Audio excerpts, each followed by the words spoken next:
You're listening to the Fringianity Underground podcast. Fringe topics with a Christian point of view. Now here's your host, Leo Rutledge.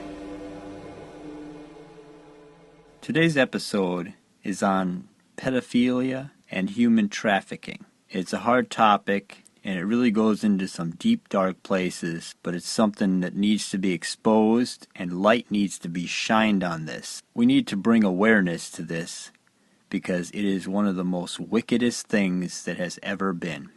I'm devoting this episode and next week's episode to talking about this subject. So with that, let's begin the show.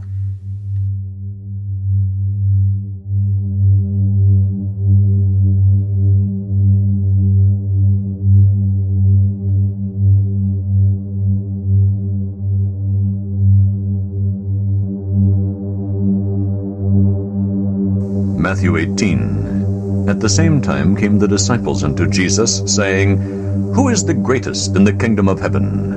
And Jesus called a little child unto him, and set him in the midst of them, and said, Verily I say unto you, except ye be converted, and become as little children, ye shall not enter into the kingdom of heaven. Whosoever therefore shall humble himself as this little child, the same is greatest in the kingdom of heaven.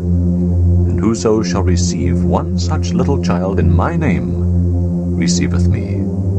But whoso shall offend one of these little ones which believe in me, it were better for him that a millstone were hanged about his neck, and that he were drowned in the depth of the sea. Woe unto the world because of offenses! For it must needs be that offenses come, but woe to that man by whom the offense cometh. Wherefore, if thy hand or thy foot offend thee, cut them off and cast them from thee. It is better for thee to enter into life halt or maimed, rather than having 2 hands or 2 feet to be cast into everlasting fire. And if thine eye offend thee, pluck it out and cast it from thee. It is better for thee to enter into life with 1 eye, rather than having 2 eyes to be cast into hell fire. Take heed that ye despise not one of these little ones. For I say unto you, that in heaven their angels do always behold the face of my Father which is in heaven. For the Son of Man is come to save that which was lost. How think ye? If a man have 100 sheep, and one of them be gone astray, doth he not leave the 99 and goeth into the mountains, and seeketh that which is gone astray? And if so be that he find it, verily I say unto you, he rejoiceth more of that sheep than of the 99 which went not astray. Even so, it is not the will of your Father which is in heaven, that one of these little ones should perish.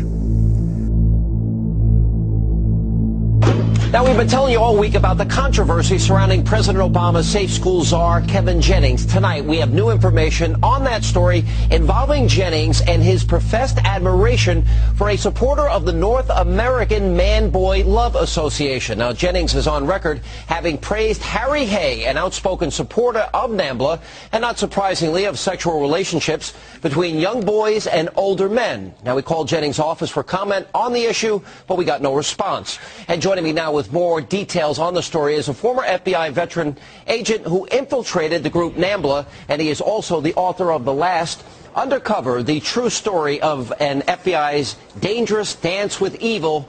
Bob Hamer is with us. Bob, welcome to the program. Thanks for being with us.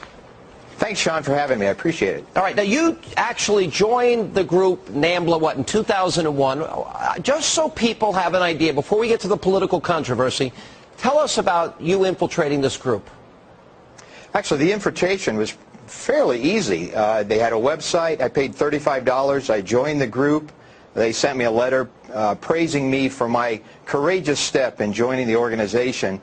I began to get emails from them. I would subscribe to their magazine. They started to send me their magazine, but they wouldn't allow me to attend any of their secret underground meetings until I'd been a member for 3 years and had been sponsored by another active duty member. All right. What is NAMBLA's real agenda? They say publicly that it is to get rid of age consent laws, but it's deeper than that. What did you discover in your years having infiltrated them? Oh, yeah. They're hiding behind the First Amendment. Ostensibly, they claim that they are designed to abolish age of consent laws. I was in the organization for 3 years. I had attended 2 of their national conferences. I spoke with many of their members. I corresponded with about 175 of their members. At no time during my 3-year infiltration was there ever any discussion about modifying age of consent laws, abolishing age of consent laws. Every conversation that I had was about where to go to have sex with little boys, how they could attract little boys, how they could groom little boys. That was their agenda. All right, you actually sat through a discussion at one of these seminars that you went to where they talked about, it's almost unimaginable, about sex with an 18-month-old child. Is that correct? Yeah, that's correct. At one of the conferences that I attended, there was a discussion about that it was actually okay, proper, there was nothing wrong with having oral sex on an 18-month-old boy. The rationale being that little boys, you know, play with themselves, they enjoy touching themselves. All right. So the men were actually bringing pleasure to the little boys by committing oral sex. This is really sick and really twisted. Now, this brings us to the issue of this guy. Who is Harry Hay and his involvement, the guy that Jennings has praised? Who is he? Harry Hay is a longtime radical. He is sort of a NAMBLA icon. If NAMBLA had a Hall of Fame, he would be in it. In fact, in their 2002, when Harry Hay died, he was on the cover of their magazine, the NAMBLA Bulletin. Harry Hay spoke at NAMBLA conferences. He marched with them when they had when they were more public with their participating in parades and all of that. But yeah, Harry Hay. All right, what do you make then of our Safe School czar saying about Harry Hay, you know, and this is him, you know, he was one of the people that always inspired me. What are we to conclude? Well, absolutely. I mean, he found that Harry Hay was a person he admired, someone that he must have followed the agenda. He knew the agenda of Harry Hay, and he certainly supported Harry Hay. And Harry Hay is a strong advocate of NAMBLA, was a strong advocate before he died in 2002. And so Jennings had to have known that. Oh, certainly. Harry Hay didn't hide his support for NAMBLA. Okay. Bob, thank you for being with us. I understand you also took down 8 of these guys and got them off the street. Thank you for being with us. Appreciate it. And now, you know, Kevin Jennings' actions and associations have led some conservatives, by the way, including me. We're calling for Kevin Jennings' resignation. The question is, will it happen? And joining me now to discuss this is Iowa Congressman Steve King. He also is asking the president to get rid of Kevin Jennings. Well, you just heard about the group NAMBLA. You heard about this guy that Kevin Jennings has praised, a guy that always inspired him, that was associated with this group. What are we to conclude? Well, I think we can conclude that President Obama's agenda and his associates and their fellow travelers have been appointed to influential positions in the United States government.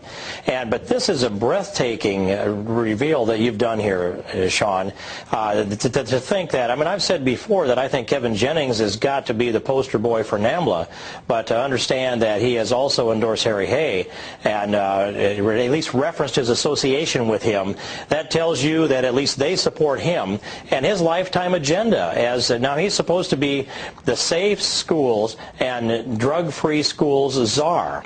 And to think that his lifetime work has been about the promotion of homosexuality within our schools, and a lot of it within our elementary schools, and to think of this association, I can't imagine how the president can do anything if he cares about the values of America except simply fire him rather than wait for him to resign. What do you make of him writing a foreword for a book, the queering of elementary education?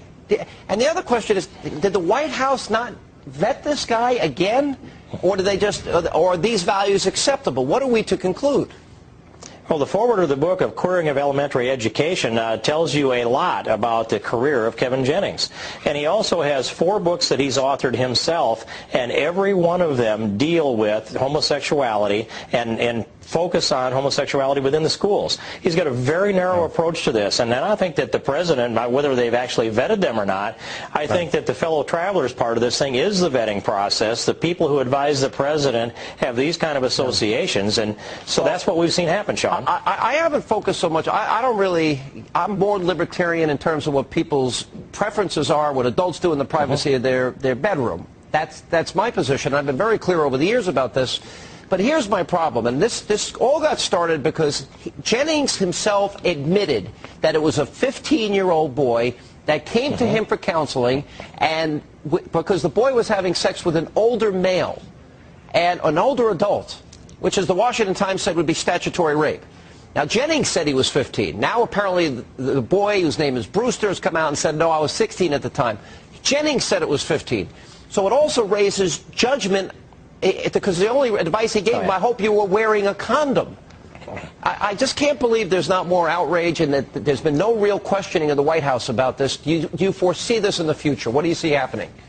I think that if the American people rise up, they can demand that the president remove Kevin Jennings. And it doesn't matter whether Brewster was 16 or 15. Yeah. Kevin Jennings has said he believed he was 15. That makes him a mandatory reporter. And by law in Massachusetts, he was required to report the incident of sexual abuse of a child by an adult that was probably a decade or more older who had picked him up in the restroom of a bus stop. Right, so this is the kind of person that would be the model for our education, and it just cannot be tolerated, Sean. Well, Steve, I agree, and I stand by my position. He needs to be fired. The president needs to be questioned about it, and so does, obviously, the propagandist Robert Gibbs. We're going to continue to follow the story. We're taking a lot of heat for doing it, but, Congressman, I'm sure you are, too. Thanks for being with us. I am. He needs to be a model, not someone who has promoted this homosexual agenda, Sean. Well, certainly it's reckless judgment and reckless positions, and we appreciate you being with us. History repeats itself. I say that because it seems like the way that Rome fell is the way that America will fall, and so on and so forth.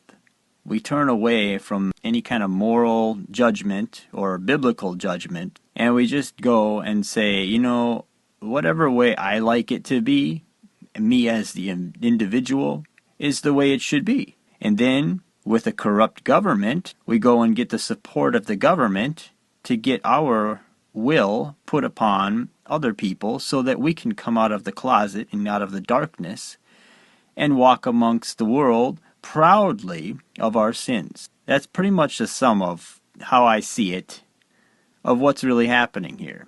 It starts with, you know, a man can marry a man and a woman can marry a woman, and oh, we should be proud of our lifestyles that we have chosen for ourselves. And then it moves on to, hey, you know, a man could marry a little boy. Or a man could marry his dog. Or a man could marry whatever. Or a woman could marry whatever. It doesn't matter. Pretty soon the word marriage doesn't have any meaning. And the way it's going is words have no meanings. They're changing words themselves. I mean, they're taking everything and turning it around and turning it into something it's not, and taking everything that the world once stood for and making it a bad thing. What's good is bad, and what's bad is good. And the Bible says that this is a horrible thing when that happens. And this is an end times thing, specifically.